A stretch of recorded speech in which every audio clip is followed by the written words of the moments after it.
per una donna.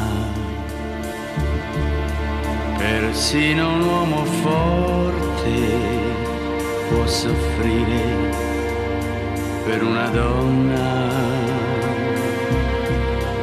Persino un uomo saggio può sbagliare, ma io ringrazio il mio destino perché mi ha dato la mia donna.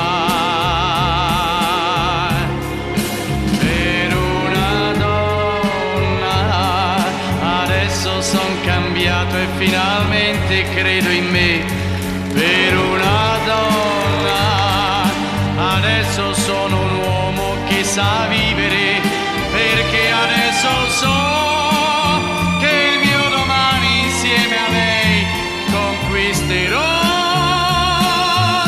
che non potremo separarci mai e che il mondo appartiene a noi, che lei vivrà per me ed io per lei.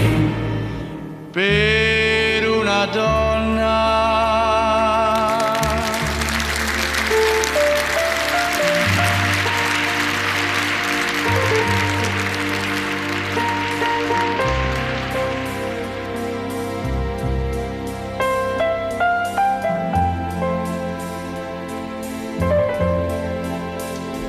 Ma io ringrazio il mio destino perché mi ha dato